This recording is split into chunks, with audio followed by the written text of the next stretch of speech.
Shalom. Sekali lagi shalom. Mari lambaikan tangan dulu di hadapan Tuhan. Selamat pagi. Bersukacita hari ini. Mari saudara, pagi hari ini kita bersama-sama masuk hadirat Tuhan. Kita bawa korban syukur kepada Tuhan. Sebab Tuhan itu baik. Firman Tuhan berkata bahwasanya untuk selamanya kasih dan setia Tuhan. Dia Tuhan yang baik, yang sangat mengasihi kita. Sebelum kita lebih dalam lagi masuk dalam hadirat-Nya, mari kita satukan hati kita berdoa. Bapa, kami bersyukur pagi hari ini. Kami ada di sini karena anugerah-Mu. Karena kebaikan dan cinta Tuhan dalam hidup kami. Memberkati, mengurapi ibadah kami pagi hari ini. Engkau hadir, ya Tuhan, menjamah hati kami. Sehingga sungguh-sungguh hanya Engkau saja yang kami nikmati.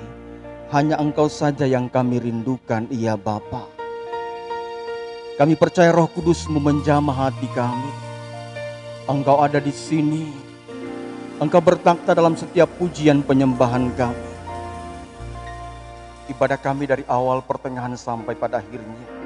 Di dalam penyampaian firman Allah, dalam pujian penyembahan kami, segala hormat bagi nama Tuhan, di dalam nama Allah Bapa, Allah Putra dan Allah Roh Kudus, dalam satu nama yang ajaib dan berkuasa Tuhan Yesus. Haleluya. Amin. Mari saudara kita bangkit berdiri bersama-sama. Haleluya.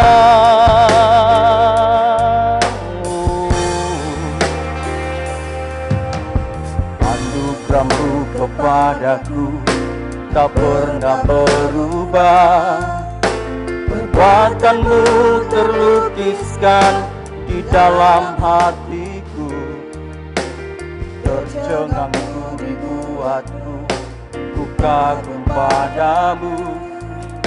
Tak ada hal di hidupku yang luput darimu.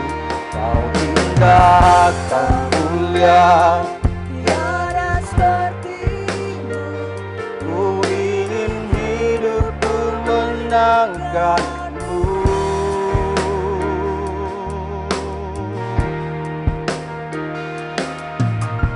Kau terawal dan terakhir, pencipta segalanya. Seluruh bintang pun bersinar oleh ucapanmu. Engkau pun mengasihiku, penulis hidupku. Tak henti segenap nafasku, menyembahmu selalu. Ku puji, ku sembah, tiada sepertimu. Ingin hidupku menangkanmu.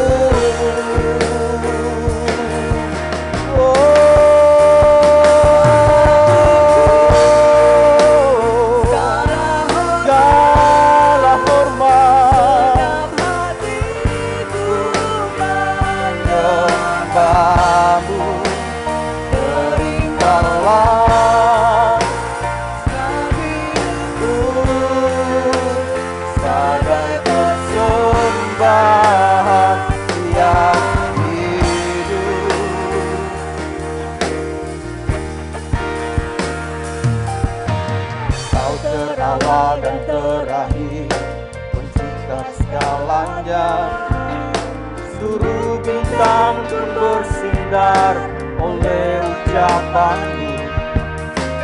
Engkau pun mengasihiku, penulis hidupku. Segenap nafasku menyembah, puji, ku sembah, tiada sepertimu. Hidupku menangkanmu. Segala puji, segala hormat, segenap hatiku menyembahmu.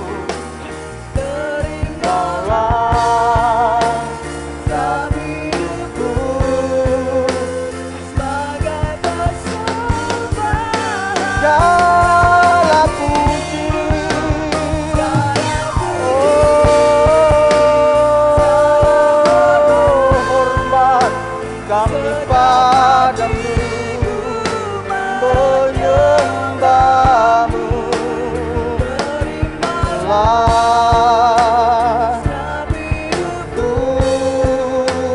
sebagai persembahan yang bukan kepada kami, bukan kehendak, namun kehendak-Mu Tuhan.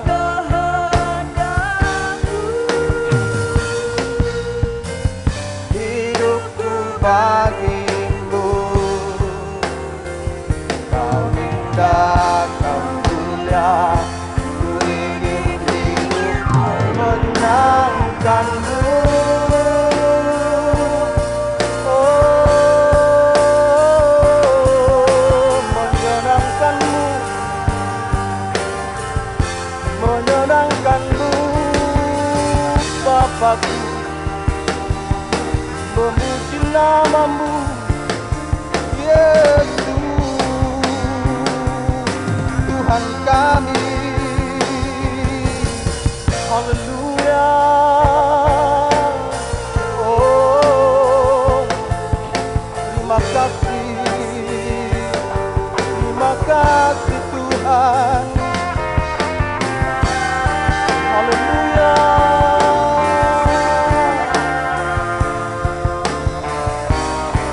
Segala puji, segala hormat, segala hormat, Genap hatiku menyembah-Mu. terimalah Terimalah setiap hidupku sebagai persembahan, sebagai persembahan yang hidup, sebagai persembahan yang hidup bagimu. Berikan tepuk tangan sorai-sorai bagi Allah kita. Oh, Tuhanku, kami menyembah, kami menyembah, memuliakan Engkau, Engkau satu-satunya Allah yang benar, yang layak dipuji. Engkau termulia Tuhan, Bapa yang setia, kasih setiamu selamanya.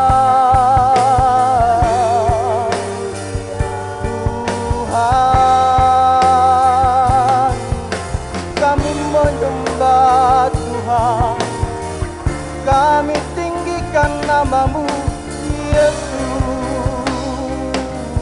Haleluya. Oh, Engkau besar, Engkau Bapa yang baik, mengasihi kami, cinta-Mu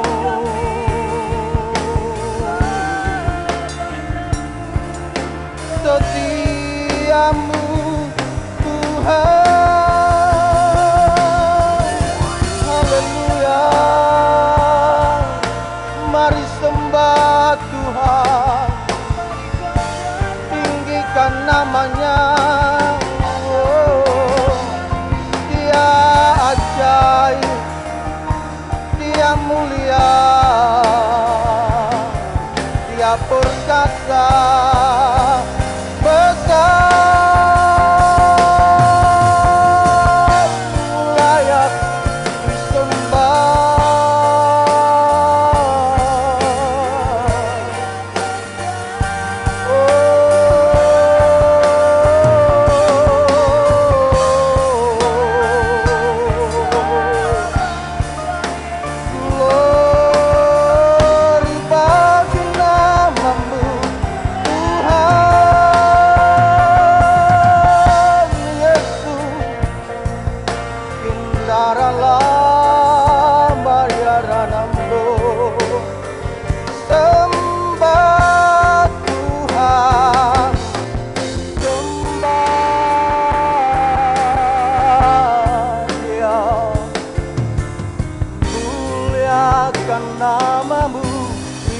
Tuhan, Engkau kudus, Engkau mulia Tuhanku, agung maha kuasa, Engkau dahsyat Tuhan, Engkau luar biasa, kasih setiamu selamanya. Rahmatmu baru setiap pagi, berkatmu tak berkesudahan dalam hidup kami. Kami angkat hati kami menyembah yang mulia Tuhanku Yesus.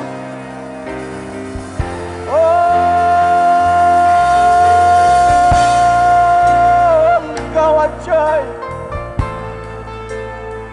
dahsyat perbuatanmu, kami kagum padamu. Kami menyembah Allah yang memberkati kami, Allah yang menyembuhkan, memberi kekuatan bagi setiap jiwa kami. Kiara lama standar lama ranambo. Oh, sembah Raja, sembah Bapa yang kekal, yang setia, yang tak pernah tinggalkan kita. Oh, segala puji,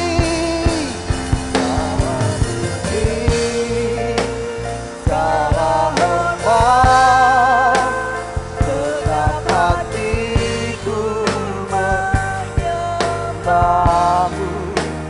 Terimalah kami hidup sebagai persembahan. Segala puji bagimu, segala puji, haleluya. Segenap hatiku menyembahmu. Terimalah kami hidup sebagai persembahan, yang sebagai persembahan, sebagai persembahan. Sekali lagi, sebagai persembahan, sebagai persembahan yang hidup bagimu. Berikan tepuk tangan sorak-sorai bagi Allah kita. Haleluya. Oh, terima kasih Bapa. Kami percaya Engkau bersama dengan kami di sini dan memberkati setiap kami. Haleluya. Mari sama-sama katakan amin. Sekali lagi berikan kemuliaan bagi Tuhan kita. Tetap berdiri, setelah itu kita duduk lama sambil kita memberi salam sehati. Kalau Gebi semuanya punya salam sehat seperti ini. Salam kepada saudara yang ada samping kanan kiri ini, sambil kita nyanyikan pujian ini.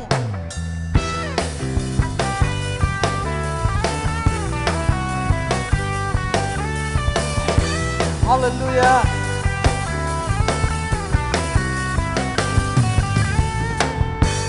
Kaulah satu-satunya sumber dari segalanya. Kau kebenaran yang selalu ku pegang,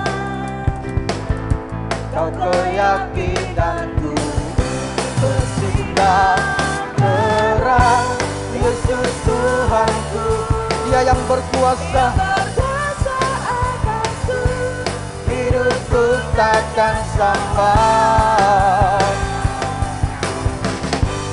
Ku tahu sungguh anugerah-Mu bagiku, hidupku takkan sampai.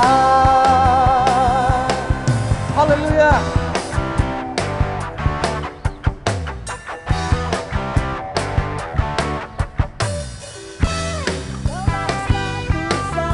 kasih.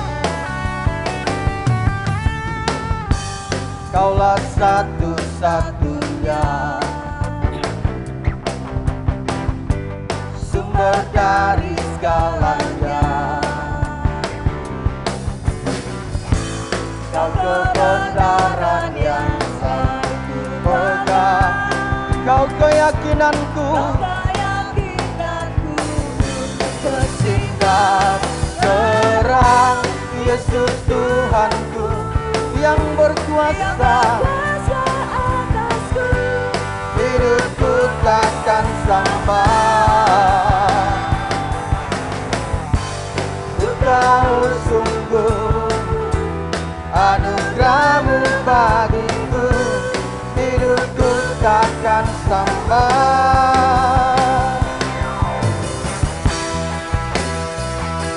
Satu alasan kita hidup karena Tuhan. Jika kita ada hari ini, itu pun karena Tuhan menghendakinya, supaya kita menjadi sama seperti yang Dia mau. Kaulah alasan untuk ku hidup, hanya menyenangkan-Mu. Engkaulah alasan Tuhan untuk ku hidup, hanya menyenangkan-Mu. Kaulah alasan, Kaulah alasan untuk ku hidup, hanya menyenangkan-Mu. Kaulah alasan, Kaulah alasan untuk ku hidup, hanya menyenangkan-Mu.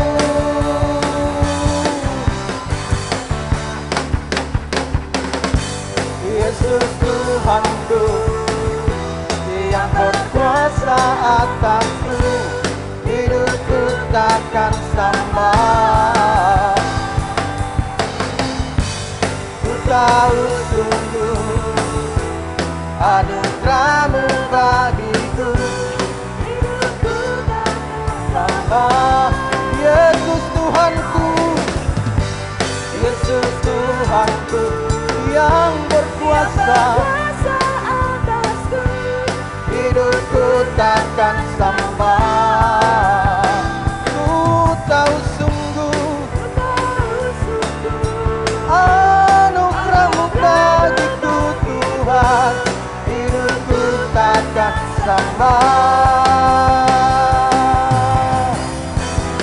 Haleluya. Terima kasih Tuhan. Haleluya. Silakan duduk Bapak Ibu Saudara.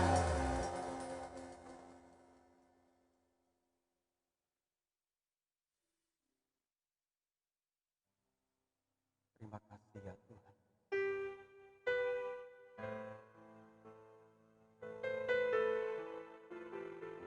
Kami mau mencintai dan mengasihi.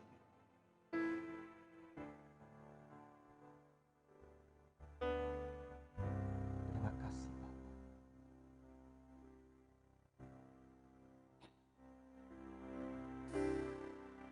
Ini hatiku menyembah-Mu, tulus dan kagum padamu Yesus. Ini hatiku tak sempurna, perlu campur tangan-Mu dalam hidupku. Hatiku mengasihi-Mu, hatiku mengasihi-Mu, hatiku ingin mengenal-Mu, ingin mengerti-Mu. Tuhan, Kau lihat isi hatiku. tahu isi hati kita. Ini hatiku menyembah Tuhan, tulus dan kagum padamu Yesus. Ini hatiku tak sempurna, perlu campur tanganmu dalam hidup. Mari jemaat sendiri katakan, ini hatiku. Ini hatiku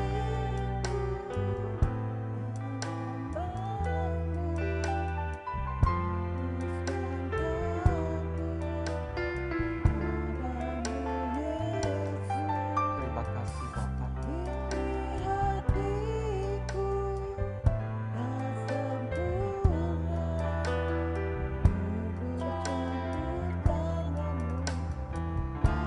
Sekali lagi jemaat katakan, ini hatiku.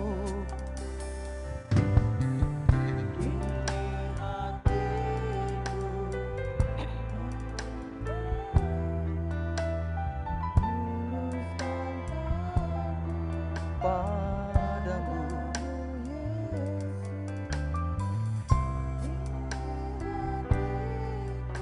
tak sempurna,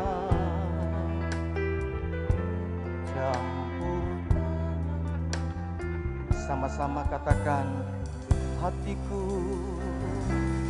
hatiku mengasihimu, hatiku mengasihimu, hatiku ingin mengenalmu, ingin mengertimu. Tuhan, kau lihat isi hatiku, hatiku mengasihi. Mari saudara bangkit berdiri bersama-sama. Waktu selesai kepada hambanya yang akan menyampaikan firman Allah. Hatiku ingin mengenalmu, ingin mengertimu. Tuhan, kau lihat, lihat isi hatiku.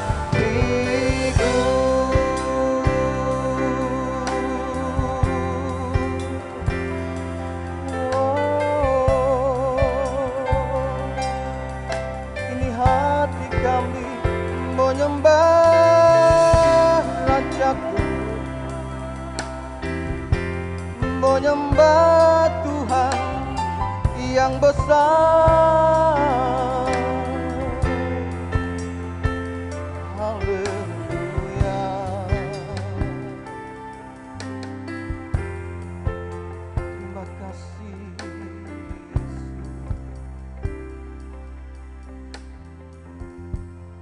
Dalam waktu yang terbatas, tapi kami berjuang untuk memberikan yang berkualitas, penyembahan kami yang baik bagimu ya Bapa. Kami percaya Engkau sudah di sini, Engkau Allah yang Maha Hadir, dan Engkau sudah memperhatikan setiap kami yang sudah memuji menyembah Engkau. Sekarang Bapa, kami membutuhkan Engkau untuk berbicara bagi kami. Kami butuh urapan-Mu, kami butuh kuasa-Mu. Roh Kudus menerjemahkan firman-Mu, supaya tidak sekedar menjadi kata-kata yang memuaskan telinga kami, tapi itu firman yang akan berbicara bagi hati kami, dan menjadi satu cara untuk kami bisa memakainya bagi kehidupan ini. Tolong kami Bapa, kami butuhkan Engkau senantiasa. Berbicaralah bagi kami sekalian, kami siap mendengarkannya. Hanya Engkau yang ada di sini yang kami tinggikan. Hanya kuasa-Mu yang boleh bekerja di tengah-tengah kami. menjamah kami semua dari yang di mimbar ini sampai kepada yang paling belakang. Kuasa Allah yang sama bekerja di tengah-tengah kami. Terima kasih Bapa. Terpuji namamu di dalam nama Bapa, Putra dan Roh Kudus. Kami sudah berdoa. Semua yang percaya katakan amin. Silakan duduk Bapak Ibu yang dikasihi oleh Tuhan. Kita akan merenungkan sebuah tema firman Tuhan pagi hari ini. Judulnya tidak kenal menyerah. Ya, saya lebih memilih judul bukan kata negatif. Kalau negatif jangan menyerah itu berarti saudara sedang menyerah dan saya ingati jangan menyerah. Tapi lebih tak kenal menyerah berarti saudara dalam situasi itu tidak kenal menyerah. Oke, saya akan tunjukkan satu tulisan. Ini cerita seseorang dan biasa di dalam media sekarang ini. Saya bacakan saja tulisan ini, tulisan seseorang bukan saya berarti ya. Pada suatu pagi, seorang teman mengirimi broadcast message melalui salah satu sosial media.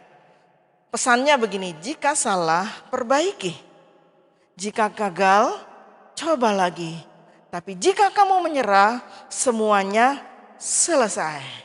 Sebuah pesan di pagi hari yang dipakai Tuhan untuk membangunkan kembali semangat saya agar tidak mudah menyerah. Selama beberapa hari itu entah mengapa ada godaan untuk menyerah. Karena suatu hal yang cukup berat untuk dijalani. Saya merasakan bukanlah kebetulan jika hari itu saya menerima dan membaca pesan yang berbicara begitu kuat bagi saya. Saudara, Tuhan itu bisa pakai berbagai cara ya. Untuk mengingatkan kita, untuk menguatkan kita kembali dan lain sebagainya. Ya, perasaan ingin menyerah sering menghampiri orang-orang yang sedang menghadapi beban hidup yang begitu berat. Ya, kenapa kadang-kadang orang bilang begini, kayak sudahlah Tuhan, mati enak ketemu Tuhan di surga gitu ya. Nah, itu wajar saudara, kayaknya hampir semua kalau itu beban terlalu berat begitu ya. Tapi kita mau solusikan pagi hari ini. Perasaan seperti itu menghampiri setiap orang yang sedang menghadapi hidup yang begitu berat. Jadi beratnya itu rasanya udah gak tertanggung gitu ya. Nah, perasaan ini biasanya disertai dengan sikap yang pesimis, keputusasaan, keluhan, bersungut-sungut dan keinginan untuk mundur secara teratur. Orang bilang kalau jalan itu mundur pelan-pelan gitu, lalu menghilang kayak gitu ya. Tapi Tuhan tidak ingin itu kok saudara. Ya. Kesulitan hidup, tantangan dan beban berat adalah kondisi yang wajar dan dapat dialami oleh setiap orang. Tapi justru melalui tantangan dan beban hidup itu Tuhan membawa kita naik ke kelas bila kita mampu mengatasinya dan keluar sebagai pemenang. Ada seorang penulis bernama John Bevere. Dia berkata begini bahwa kita ini sebenarnya sudah memiliki apa yang diperlukan untuk bisa menyelesaikan pertandingan dengan baik. Jangan menyerah. Kamu punya kekuatan lebih dari yang engkau pikirkan. Jangan menyerah karena saudara dan saya punya kekuatan lebih dari apa yang kita pikirkan tentang diri kita sendiri. Nanti akan tahu saudara kekuatannya itu dari mana. Pasti bukan kita dong. Ada kekuatan di luar itu yang mensupport saudara. Dan memberikan buat kita bisa kuat dan menang. Jadi jangan pernah menyerah. Kamu lebih kuat dari apa yang kamu pikirkan. Oke. Ini saudara lihat. Ini kodok ya. Ini burung bangau. Burung bangau yang suka makan ikan yang itu ya, kayaknya panjang-panjang kan. Yang di pinggir laut segala macam. Nah, ini kodok kepalanya sudah masuk di mulut, sudah setengah badan. Mestinya aduh mau bikin apa lagi? Tinggal menyerah, ditelan habis. Tapi kodoknya nyerah enggak? Apa yang saudara lihat dalam gambar ini? Walaupun kepalanya di dalam mulut, tangannya raba-raba. Cari leher bangau. Dicekiklah lehernya. Kalau sudah begini bangaunya bisa bernapas. Mangap enggak? Mangap. Dilepas enggak? Ya dilepas pada akhirnya. Saudara kira tahu gambaran itu yang disebut tidak pernah menyerah. Keluaran pasal 13 kita baca ayat 17 sampai 22.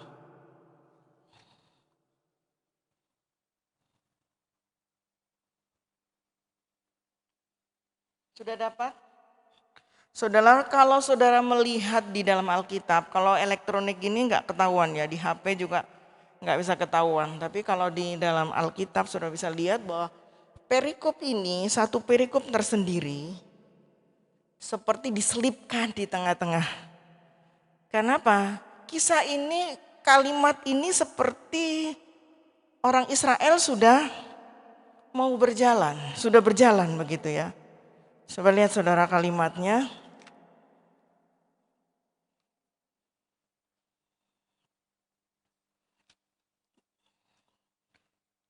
Allah menuntun umatnya setelah Fir'aun membiarkan bangsa itu pergi. Allah tidak menuntun mereka melalui jalan ke negeri orang Filistin. Walaupun jalan itu yang paling dekat. Sebab firman Allah, jangan-jangan bangsa itu menyesal apabila mereka menghadapi peperangan sehingga mereka kembali ke Mesir. Tetapi Allah menuntun bangsa itu berputar melalui jalan di padang gurun menuju ke Laut Teberau. Dengan siap sedia berperang, berjalanlah orang Israel dari tanah Mesir.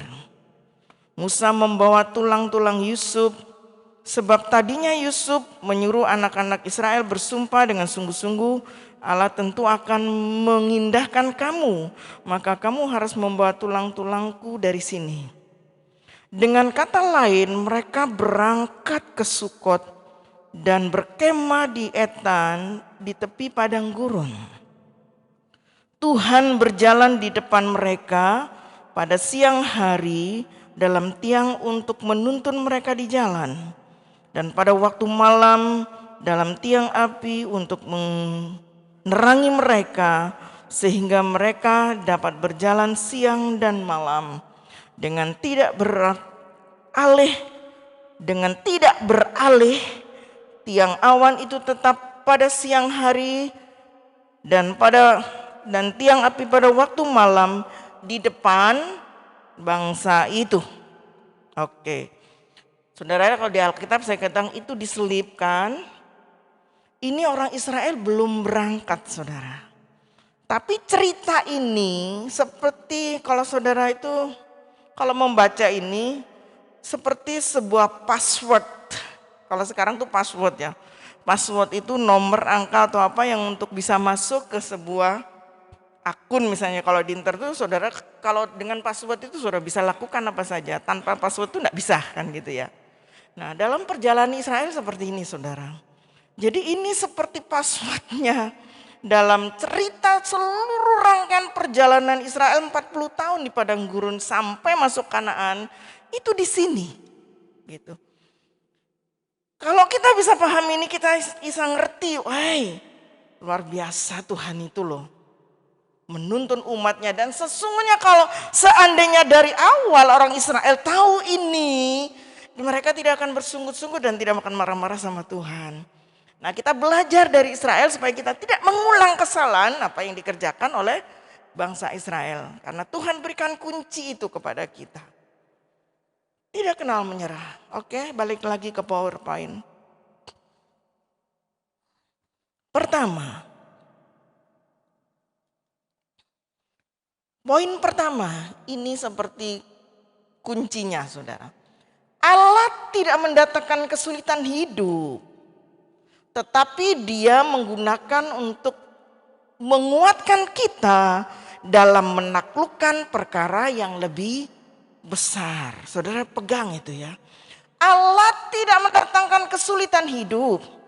Tetapi dia menggunakannya untuk menguatkan kita dalam menaklukkan perkara yang lebih besar. Balik lagi kepada ayat tadi yang kita baca. Keluaran tadi ayat 17 dan 18 bilang begini. Setelah Fir'aun membiarkan bangsa itu pergi, Allah tidak menuntun mereka melalui jalan ke negeri orang Filistin. Walaupun jalan ini yang paling dekat, sebab firman Allah, jangan-jangan bangsa itu menyesal apabila mereka menghadapi peperangan sehingga mereka kembali ke Mesir. Tetapi Allah menuntun bangsa itu berputar melalui jalan di padang gurun menuju ke Laut Teberau. Dengan siap sedia berperang, berjalanlah orang Israel dari tanah Mesir. Saudara, ketika orang Israel masuk Kanaan kan mereka harus perang ya, harus mengalahkan penduduk negeri itu. Dan banyak, dikatakan Kanaan itu ada 7 suku. Dan mereka mendiami tempat-tempat tertentu. Nah, dikatakan Tuhan tidak memimpin mereka ke sebuah perjalanan yang singkat. Saya tunjukkan petanya biar kita bisa tahu. Bisa dilihat ya saudara? Bisa jelas enggak? Oke, tak tunjuk-tunjuk aja. Ini loh saudara. Ini orang Israel di sini kan. Tanah Goshen. Ini Egypt, Mesir maksudnya saudara. Ini tanah Goshen, tempat di mana Musa minta kepada Tuhan, tolong supaya saudara-saudaraku ditaruh di daerah itu karena mereka adalah peternak dan pengembala. Dan supaya mereka tidak kumpul dengan itu. Dan mereka di sini saudara. Sampai 400 tahun mereka berkembang biak dan firman Tuhan berkata, setelah 400 tahun aku akan membawa keturunanmu keluar dari Mesir itu. Dan mereka di sana kerjaannya apa saudara? Budak kan, setelah orang tidak kenal lagi Musa. Musa sudah meninggal. Fir'aunnya sudah ganti entah Fir'aun keberapa. Fir'aun 1, Fir'aun 2 kan gitu kan. Itu namanya gelar. Fir'aun itu gelar saudara. Entah keberapa. Dan mereka tidak mengenal. Mulai Keluaran 1 dikatakan orang Israel mulai ditindas. Mereka melahirkan pun dibatasi. Takut kalau ada anak laki-laki dan sebagainya. Ditindas dengan berbagai perbudakan. Dan Tuhan tahu itu. Tuhan bilang ingat, maka ingatlah Tuhan bahwa dia akan membawa orang Israel keluar. Nah, akhirnya sudah tahu ceritanya dengan melewat Musa, dengan berbagai hal berusaha untuk dibawa keluar. Akhirnya Fir'aun dengan terpaksa melepas. Saudara lihat ini, nah mereka pergi. Mestinya dikatakan mereka mau kemana? Kanaan kan? Kanaan ini loh saudara, Gilgal, Jericho, Yerusalem, Hebron, nama Kanaan. Jadi daerah ini namanya Kanaan. Jadi kalau saudara pilih Yudea, Samaria, Galilea, ini dibagi 3, Galilea, Yudea, Samaria, kan gitu ya. Nah, jalan terdekat dari mana ini? Ini kan, mestinya langsung aja ke sini kan? Betul. Tapi di sini mereka harus menghadapi orang Filistin. Menghadapi orang Filistin untuk bisa masuk ke sini lewat ini. Jadi dengan kata lain, karena ini negaranya orang, nggak mungkin boleh sembarang orang masuk, apalagi jutaan orang berbondong-bondong. Mereka, wah ini apa ini gitu. Mau nggak mau harus perang. Dan tadi dikatakan Tuhan tahu kalau Israel itu belum sanggup untuk itu, saudara. Memang kalau saudara baca di dalam kitab Raja-Raja Samuel, Raja-Raja Tawarik, saudara akan tahu bahwa orang Israel itu sudah sanggup bisa melawan orang Filistin. Tapi waktu itu belum, baru keluar mereka 400 tahun dibudak. Diperbudak, tahunnya kerja paksa, tidak pernah melakukan perang-perang, tidak pernah. Akhirnya dibawa muter. Ini loh saudara, Sukot, Pihahirot. Jadi kalau lagi nah ini padang gurun, lalu di sini di Mara, Elim. Saudara tahu Mara, ingat mereka ngamuk-ngamuk ya, kekurangan air. Di Elim, terus di padang gurun, di Rafidin, Tuhan buat mujizat lagi. Di Gunung Sinai, di sini mereka berhenti untuk beberapa saat dan Tuhan mulai memberikan perintah, 10 perintah ya. 10 itu perintah, jangan ada padamu ilah lain, berkuduskan hari Sabat. Jangan ini hormati ayah ibumu, jangan mencuri, jangan berzina, jangan membunuh, jangan inginkan barang orang lain dan sebagainya. Yang disimpulkan kasihi Tuhan dan kasihi sesama. Kalau mengasihi Tuhan, pas mengasihi sesama, beres itu 10 hukum itu sudah bisa dilakukan. Jalan lagi saudara. Ke sini loh. Nah, setelah itu mereka sudah ke sini, sampai di Kades Barnea. Nah, mestinya mereka bisa masuk sini kan? Bisa enggak? Harus lewat lagi orang Filistin, dan Tuhan bilang belum bisa, belum sanggup. Belum sanggup. Akhirnya bawa putar balik. Balik lagi ke sini. Tuhan bilang nggak bisa nggak langsung ada di sini. Sudah gini, kalau tadinya lewat depan, lewat belakang gitu. Tadinya gini saudara, mestinya mereka mau ke Pasuruan, tapi ada musuh di Nguling, Ngopak. Itu harus dilewati semua. Nggak bisa lewat mana ke Pasuruan. Tuhan bilang, sudah lewat Lumajang aja. Ke Pasirian, ke Pantai Selatan, ke Dampit, ke Malang, baru balik ke Pasuruan. Saudara tahu itu? Kenapa? Lewat Buri. Jadi akhirnya di sini balik lewat sini, saudara. Nah, ketemu di sini bangsa Edom, bangsa Moab. Ini mereka waktu itu numpang lewat. Ingat ceritanya? Orang bilang nggak boleh. Marah mereka saudara. Sejak itu mereka bilang, awas ya. Ini padahal mereka ini adalah masih keluarga Israel. Jadi bapaknya dari orang Esau ya, keturunan Esau ya. Dan Esau orang Israel yang nikah dengan orang sudah bangsa Kanaan sebenarnya waktu itu saudara. Tapi ini saudara percampuran sudah. Nah mereka tidak boleh lewat, marah sejak itu semakin jadi musuh. Tapi akhirnya mereka menang juga, bisa lewat. Terus karena ini masih nggak sehebat orang Filistin saudara. Dan Tuhan tahu itu.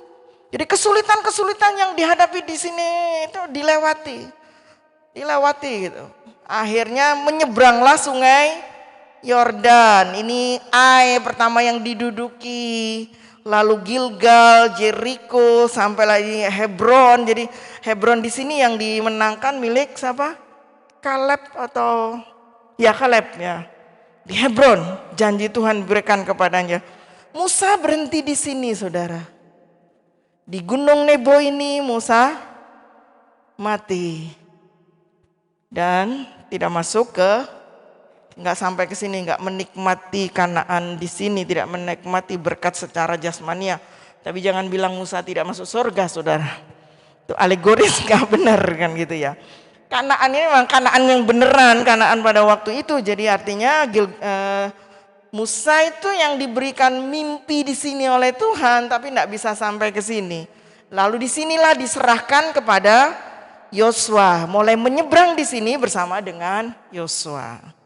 Saudara bayang-bayang ya. Sekarang begini, sehebat apakah orang Filistin sampai Tuhan tahu bahwa orang Israel nggak sanggup melewati itu. Makanya Tuhan yang muteres. Mas kalau menghadapi sini cepat sampai ke sini langsung perang. Belum perang, orang Israel balik lagi, balik. Dan Alkitab tadi mencatat Allah tidak mau orang Israel kembali ke Mesir. Kenapa? Tuhan gak pengen mereka diperbudak loh saudara. Walaupun mereka ayo gak apa-apa diperbudak gak apa-apa. Enak di sana kan berulang-ulang disebutkan begitu. Enak di Mesir makan bawang pre, acar, daging segala macam mereka sebut. Tapi diperbudak Tuhan bilang lu makan enak tapi diperbudak. Tuhan bilang aku gak mau seperti itu karena aku pengen kamu bebas bukan hanya jasmani tapi jiwani. Apa enaknya orang dijajah, tertekan. Saudara lihat kalau mereka perbudakan zaman itu kan enggak mau kerja seperti ini kan disabet segala macam. Nah, sebesar apakah? Nah, saudara lihat. Tadi masalah di padang gurun itu banyak. Tetapi Tuhan tahu bagi Israel menghadapi orang Filistin adalah masalah yang lebih besar. Ingat tadi poin pertama apa? Allah tidak mendatangkan kesulitan hidup, tapi Dia menggunakan itu untuk kita menaklukkan perkara yang lebih besar. Tuhan tidak sengaja mendatangkan masalah-masalah bagi orang Israel di padang gurun. Tapi Tuhan menyiapkan untuk perkara yang lebih besar sehingga Israel sanggup. Pada zaman Raja Saul di sini, orang Israel sudah bisa berperang melawan orang Filistin. Walaupun masih tetap dengan pertolongan Tuhan. Saudara baca 1 Samuel 13, 14, bagus sekali kisahnya. Di situ tentang kepahlawanan Yonatan ketika mereka diserbu dengan orang Filistin, beberapa orang Filistin yang tidak terlalu banyak itu diserang oleh orang Israel. Dengar pasukan pengamannya diserang, lalu mereka dikalahkan, mereka kirim pasukan lebih banyak lagi orang Filistin. Tapi Tuhan itu buat mujizat, saudara. Waktu Yonatan bilang begini sama bujangnya, yuk kita coba mendekat di kemahnya orang Filistin. Minta tanda, apakah Tuhan mau memberikan kemenangan atau tidak. Caranya begini, kata Yonatan. Kalau kita keluar menunjukkan wajah dan tentara Filistin bilang, diam di situ, kami akan menyerangmu. Nah itu berarti kita kalah. Jangan menyerang, kita harus lari mundur sembunyi lagi. Tapi kalau orang Filistin menantang begini, kemari naiklah, maju lawan kami. Yonatan bilang berarti Tuhan serahkan bangsa ini kepada kita. Benar saudara, ketika Yonatan dengan bujangnya, siapa kamu? Musuh? Ayo sini naik. Kan gitu. Ayo lawan kami. Nah, Yonatan bilang, ayo keluar. Keluar semua, serbu. Karena Tuhan akan berikan kemenangan buat kita. Jadi kemenangan orang Israel itu karena pertolongan Tuhan, saudara. Lalu mereka naik dan mereka menang. Nah, mereka bisa merampasi senjata dari orang-orang itu sebenarnya waktu-waktu itu. Dan di sini ditulis begini, di Israel tidak ada tukang besi. Mereka meminta orang Filistin mengasah senjatanya dengan bayaran yang mahal. Nah ini zaman Raja Saul, di Israel masih belum punya tukang besi. Berarti mereka tidak punya persenjataan yang kuat, bukan? Senjata yang dimiliki hanya oleh rampasan-rampasan itu, saudara. Nah, bayangkan kalau itu terjadi pada waktu mereka baru keluar dari Mesir, apa punya? Semakin tidak ada kekuatan secara fisik untuk berperang. Luar biasa enggak, saudara? Tuhan tahu, Tuhan pandai besi aja enggak ada, bagaimana mau buat senjata? Nah, enggak ada yang buat senjata, mereka enggak punya senjata yang hebat, bagaimana mau berperang? Dan Tuhan tahu itu, makanya Tuhan putar. Kalau lewat orang Filistin, habis sudah. Kalau mereka lihat ketakutan, oh ngeri, balik. Nah ini saudara, Keluaran 13 ayat 18 katakan begini tadi. Karena itu ini terjemahan bahasa sehari-hari. Karena itu Allah membawa mereka lewat jalan putar, melalui padang gurun menuju laut Gelaga. Pada waktu meninggalkan Mesir, orang Israel itu bersenjata seperti akan berperang. Terjemahan yang lain lagi. Jadi Allah membawa bangsa itu berputar melalui jalan padang belantara, yaitu jalan menuju Laut Merah. Bani Israel keluar dari tanah Mesir dengan bersenjata lengkap. Tapi senjatanya terbatas, bukan? Dapat ketika mereka masih di Mesir. Punya barangkali wedung, golok gitu ya. Untuk alat-alat seadanya. Tapi dikatakan mereka seperti mau berperang. Pasti adalah senjata-senjata, tapi terbatas karena tidak ada tukang besi di seluruh Israel. Enggak ada ahli bikin senjata. Saudara kalau lihat film-film tentang perang-perang itu, ada khusus mengurusi senjata. Setiap negara punya itu kan. Ada yang khusus mengurusi persenjataan perang. Karena sewaktu-waktu ada masalah, ada yang mengganggu, mereka tinggal perang, angkat senjata, punya semua lengkap kan gitu. Nah Israel nggak punya itu, saudara. Lalu tapi dikatakan di sini bersenjata lengkap apa yang ada, yang dimiliki pada seperti akan berperang, saudara. Ternyata balik lagi, ternyata orang Israel ini seperti mau perang, tapi sebenarnya mentalnya belum siap untuk berperang. Belum terlatih 400 tahun cuman jadi budak. Bekerja sesuai dengan perintah, melakukan ini, membangun ini dan lain sebagainya. Enggak ada, enggak dimiliki. Nah sekarang tiba-tiba harus berperang, pasti takut. Jadi mentalnya belum kuat dan Tuhan tahu itu. Sebab itu diputar, dilatih supaya mentalnya kuat. Dilatih lewat padang gurun.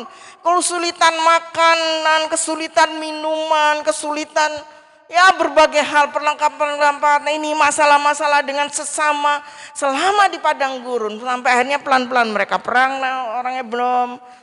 Mereka perang melawan orang Moab, lalu mereka perang melawan bangsa Ai, ini dan sebagainya. Dan mereka sanggup pada akhirnya ketika di Kanaan mereka siap menghadapi siapapun juga. Saudara bisa baca, kalau saudara baca Alkitab berurutan itu pentingnya itu ya. Kalau saudara di kitab-kitab itu nyambung kisahnya sebenarnya. Makanya Alkitab ini hebat. Ditulis berapa ratus tahun? Kemarin sudah 450 dari zaman Musa sampai kepada zaman Yesus. Sekian tahun. Tapi begitu diceritakan dengan orang yang berbeda pada zaman yang berbeda, ditulis. Luar biasa kalau saudara. Itu semakin Tuhan akan bukakan saudara. Yang kedua. Oke? Yang pasti Tuhan membawa peristiwa dalam hidup saudara. Tuhan tidak sengaja, tidak ingin, tidak sengaja untuk menyakiti Bapak Ibu saudara dan saya. Dia menyiapkan untuk saudara menjadi orang yang lebih tangguh menghadapi masalah yang lebih besar lagi. Amin. Oke, yang kedua, Allah tidak pernah menuntun kita ke suatu jalan tanpa Dia menyertai. Ini yang lebih penting, saudara. Saudara kalau lihat kisah orang Israel sampai di padang gurun pun Tuhan tetap menyertai. Tapi sayang kita mau lihat ini hebatnya. Keluaran 13 ayat 21 sampai 22. Nanti dikatakan tiang awan menuntun mereka. Di padang gurun itu kan bisa salah arah. Gak usah jauh-jauh, coba saudara jalan di padang pasir Bromo. Kalau tidak ada itu tanda batu-batu, saudara bisa ke sana, bisa kemari. Bisa salah arah karena, tapi itu tidak terlalu luas, masih bisa kelihatan. Karena kalau kita jalan menuju ke arah itu lama-lama juga bisa sampai walaupun mencong-mencong ya. Tapi ini padang gurun yang luas sekali. Gak bisa dilihat ujung sananya sama sananya. Tapi Tuhan menuntun mereka dengan tiang api. Lalu jalan terus pokoknya melok ini dah, melok itu. Kemana mereka? Nurut saja. Nah mereka tetap, dan tiang pada malam dengan tiang api. Saudara, tanpa tuntunan bisa salah arah atau tidak sampai pada tujuan. Saudara, Allah menyertai dengan luar biasa. Bukankah itu yang diperkenalkan kepada kita? Allah yang Immanuel. Ketika Dia datang ke dunia untuk memperkenalkan jati dirinya, Dia adalah Allah yang Immanuel. Beserta dengan saudara dan saya. Karena Dia hadir dan Dia mau dekat. Kita lihat selanjutnya. Jangan cari tahu bagaimana cara Allah menolong Anda. Tetapi biarlah Dia menolong Anda sesuai dengan caranya. Gak usah cari tahu. Kira-kira Tuhan nolong aku caranya kayak gini. Seperti ini loh Tuhan. Mau aku kayak gini. Gak usah saudara. Pikiran kita terbatas. Gak usah cari tahu bagaimana cara Allah akan menolong Anda. Tetapi biarkan Dia menolong Anda sesuai dengan caranya. Kalau saudara baca Keluaran ini, yuk kita lanjutkan saja. Selanjutnya Keluaran 14 katakan begini. Tadi tiang awan, tiang api berada di mana? Berjalan di depan mereka. Nah orang Israel dikatakan berseru-seru, berteriak. Mereka sudah kejepit. Di depannya ada laut yang harus diseberangi. Sebelah kanan kirinya bukit. Di belakang orang Israel yang sudah semakin mendekat. Bingung kan? Sudah pernah ada dalam situasi seperti ini? Pernah? Saya pernah. Sepertinya, aduh, situ kok enggak bisa, ini kok enggak bisa, ini enggak bisa, itu enggak bisa. Kalau cerita Alkitab anak-anak, ada jalan, pintunya dibuka atapnya kan begitu. Ada film anak-anak The Sound of Music ya, cerita zaman Nazi Jerman. Ada seorang ibu yang membimbing anaknya satu tentara dengan 7 anak. Dia bilang begini, kalau Tuhan menutup semua pintu, aku percaya masih ada satu jendela yang dibuka. Sebenarnya itu maksudnya masih selalu ada jalan yang Tuhan akan buka buat saudara. Nah kemudian dikatakan bergeraklah malaikat Allah. Jadi mereka teriak-teriak itu, berseru-seru itu bukan berhore-hore pujilah Tuhan, bukan begitu. Mereka ngamuk-ngamuk saudara. Ngapain mati di sini? Mati aja di Mesir, lebih enak mati dengan kekenyangan, mati dengan ini segala macam. Mereka marah-marah dan Tuhan perintahkan sama Musa, Musa jangan diam, lakukan sesuatu.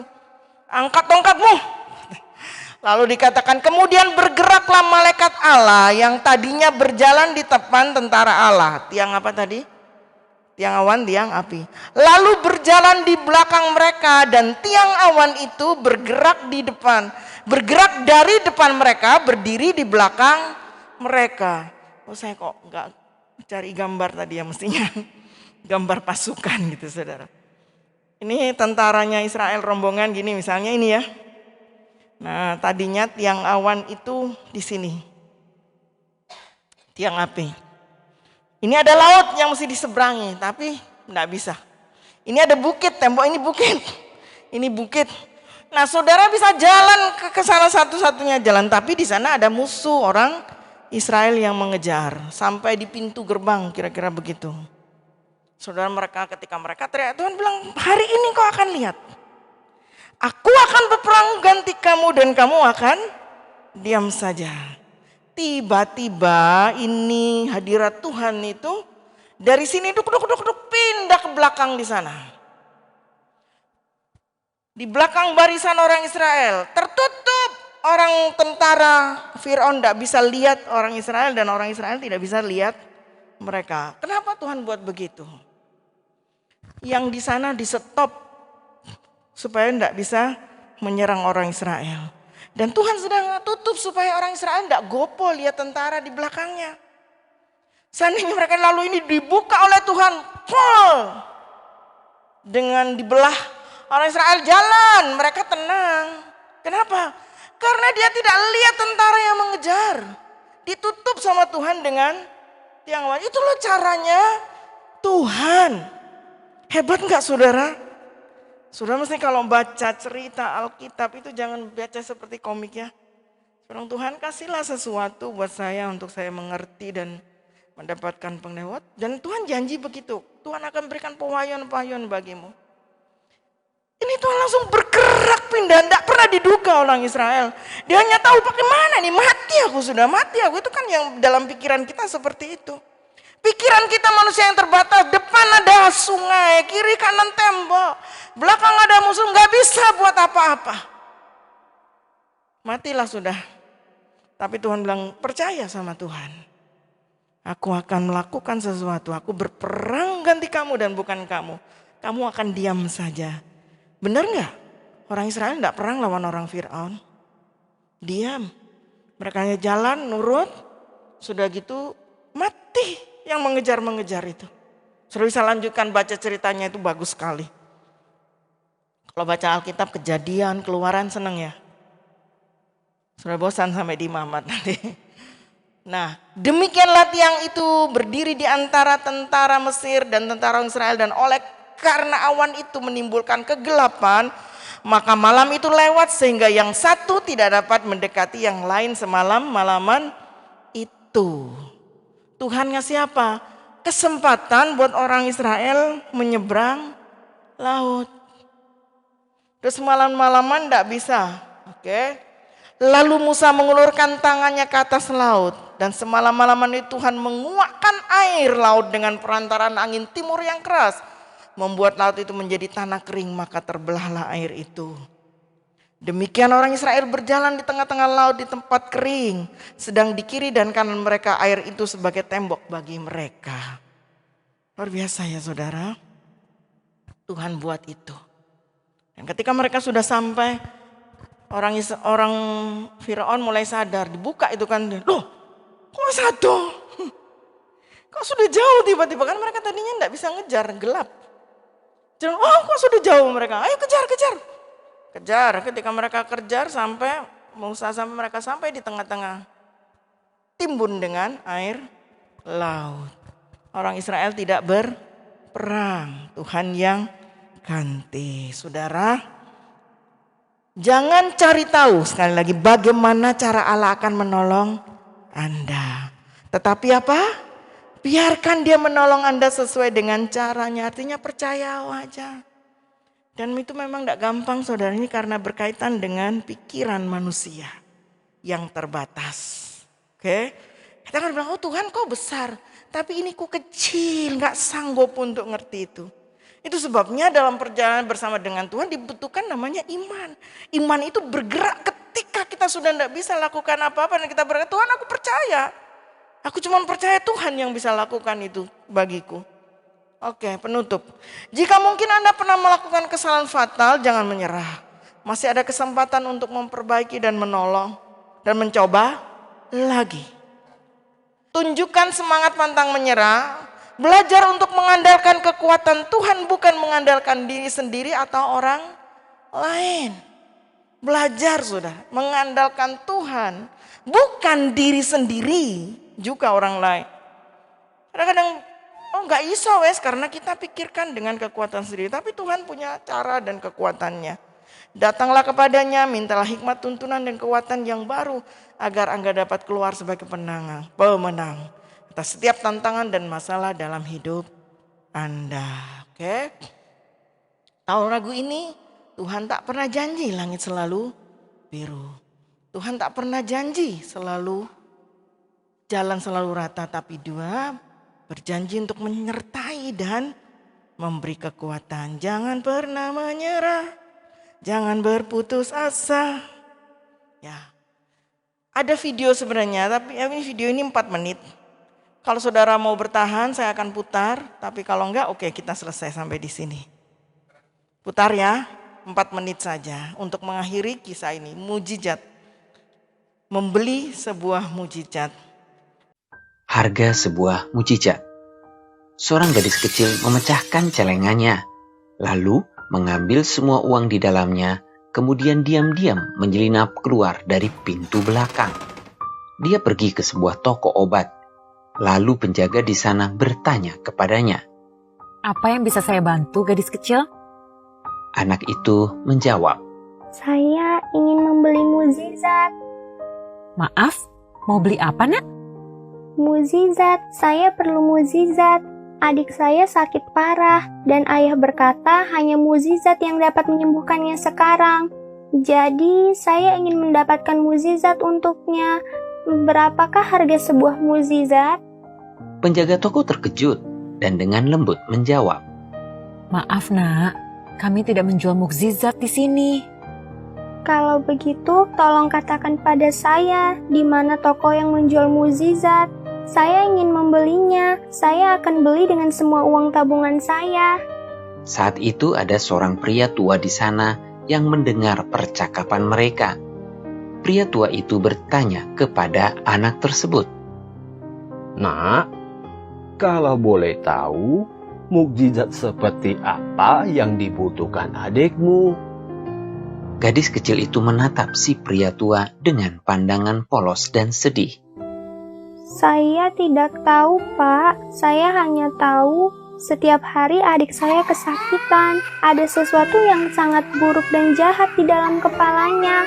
Ayah sudah berusaha keras untuk menyembuhkannya, tapi adik tidak kunjung sembuh. Dokter bilang dia harus dioperasi, tapi kami tidak punya uang untuk membayar biayanya. Jadi ayah bilang hanya mukjizatlah yang dapat menyelamatkannya. Sekarang saya ingin membeli mukjizat itu dengan semua uang tabungan yang saya miliki ini." Oh, berapa banyak uang yang kamu miliki, Nak?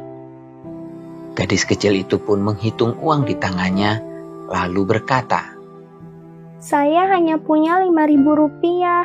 Berapa ya harga mukjizat itu, Pak? Apakah uang saya cukup? Si pria tua itu berkata sambil tersenyum. Wah, kebetulan sekali. Harga sebuah mukjizat itu memang segitu. Dan kamu beruntung, karena saya punya mukjizat yang kamu butuhkan. Pria tua itu kemudian mengambil uang dari tangan anak tersebut, lalu berkata, Ayo, bawa saya ke adikmu.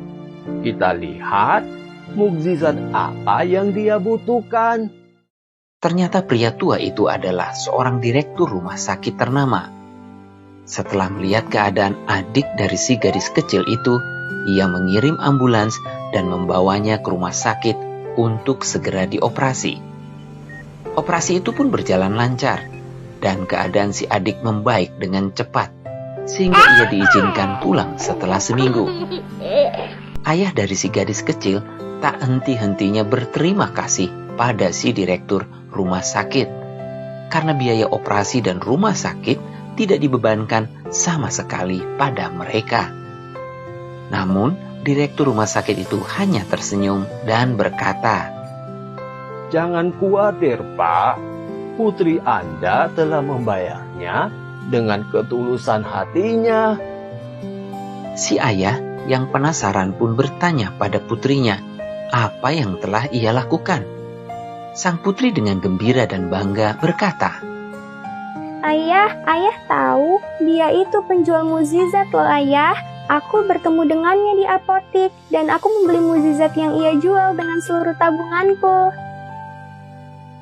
Tuhan itu ada dan selalu berada di samping kita.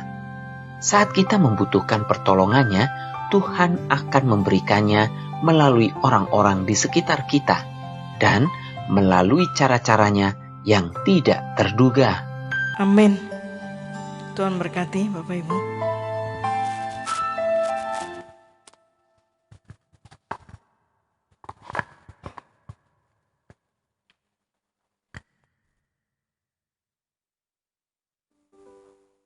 Mari saudara kita bangkit berdiri bersama-sama.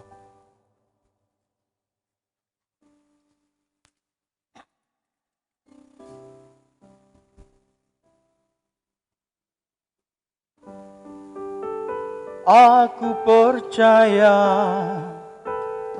Tuhanku ajaib yang sangat memulihkanku.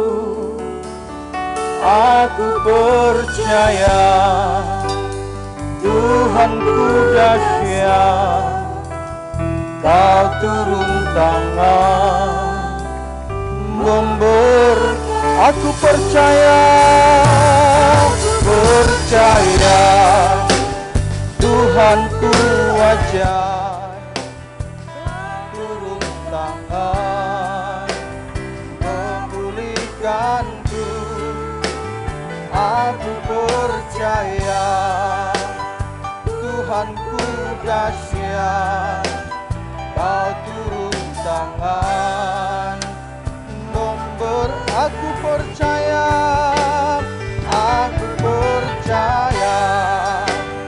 Tuhanku ajaib, Kau turun tangan memulih.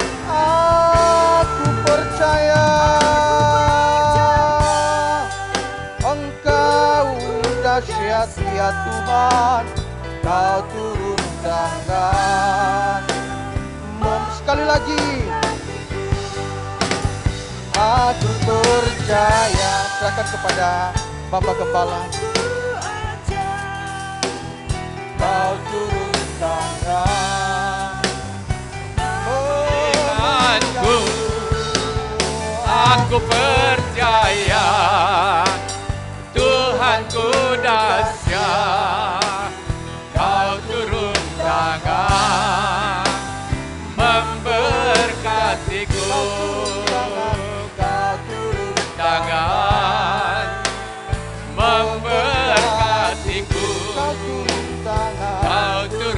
tangan memberkatiku.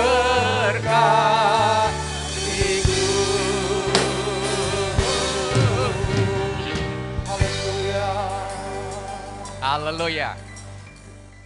Adakah saudara kagum dan merasa hebat bahwa Tuhan akan menolong saudara walaupun seperti apa masalahnya? Saudara yakin Tuhan bisa tolong? Coba tepuk tangan buat Tuhan dulu. Kita kagum atas segala mujizatnya. Luar biasa. Tidak usah kita mikirin bagaimana caranya Tuhan menolong kita. Pasrah. Kalau sudah lakukan kewajiban kita pasrah. Dia punya cara banyak. Amin. Ayo kita berdoa. Bapak yang baik, terima kasih. Tuhan itu selalu Immanuel. Sungguh pertolongan nyata. Begitu kami terkagumnya. Caranya Tuhan menolong bangsanya. Luar biasa. Betapa menderitanya mereka itu. Dan merasa dipersulit oleh Allah. Tetapi sesungguhnya karena mereka tidak mengerti kebaikan Allah. Bapa itu baik, apa yang harus diperlukan oleh anak-anaknya. Sedemikian itu Kristus kepada kami. Kadang-kali kami capek. Sepertinya Tuhan tidak memperhatikan, tapi kami percaya Tuhan itu baik. Dia selalu ada. Ada caranya yang luar biasa. Membuat kami harus terheran-heran. Dalam kesulitan keuangan, dalam kesulitan kesehatan, dalam kesulitan membentuk anak-anak dan keluarga. Kadang tidak ada jalan, tapi kami tahu ada Tuhan. Dengan tiba-tibanya, tiang api itu ada. Dengan tiba-tibanya tiang awan itu ada. Dengan tiba-tibanya malaikat itu berdiri di depan mereka. Luar biasa dan hebat. Oh Tuhan, kadang-kadang kami mau kembali ke Mesir dengan gaya dan cara hidup kami yang lama. Tetapi Tuhan itu baik. Tuhan mengasihi kami. Tuhan nampakkan diri lewat firman, lewat renungan, lewat ibadah, lewat pekerjaan, lewat pelayanan kami. Oh, terima kasih banyak Tuhan. Engkau hebat luar biasa. Kau perhatikan kami dan kami mengucap syukur atasnya. Terkagum-kagum bahwa Tuhan itu luar biasa. Terima kasih Tuhan, pada pagi hari ini kami diberkati. Kiranya seberapa banyak umat ini datang, ada rema baru bagi kami. Masing-masing kami mendapatkan rema baru. Ada kekuatan yang baru kami temukan. Terima kasih banyak. Terima kasih. Bangsa kami doakan. Pemerintah kami doakan. Tuhan tolong mereka. Berkati Probolinggo ini, berkati gereja lokal Pondok Daud, berkati keluarga jemaat, berkati kami semua. Ibadah kami siang nanti diberkati Allah, ibadah kami sore diberkati Allah. Seberapa banyak umat yang rindu masuk di dalam rumah Tuhan. Ada malaikat menuntun mereka, dan ada Roh Kudus menuntun kami semuanya. Berikan kami sehat supaya bisa melakukannya. Terima kasih banyak Tuhan. Terima kasih. Mari saudara kita bergegas sejenak, kita siapkan persembahan kita.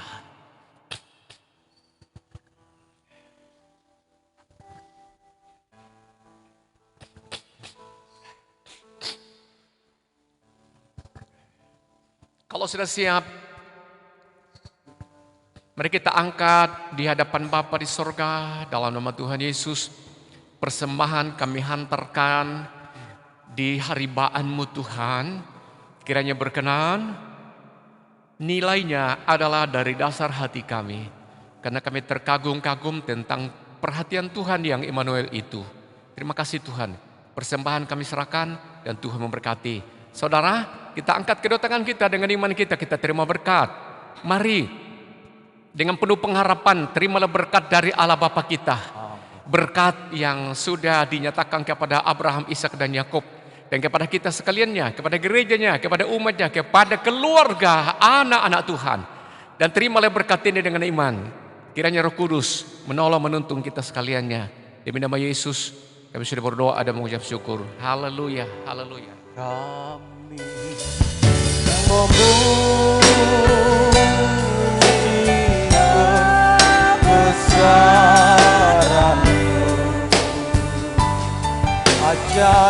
Tuhan, ajaib Tuhan, ajaib Tuhan, ajaib Tuhan. Kami memuji-Mu,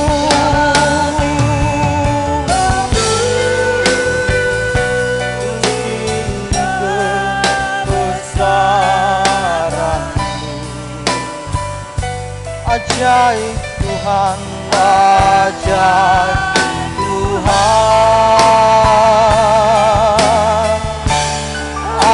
ajaib Tuhan, ajaib Tuhan, haleluya, ajaib Tuhan, ajaib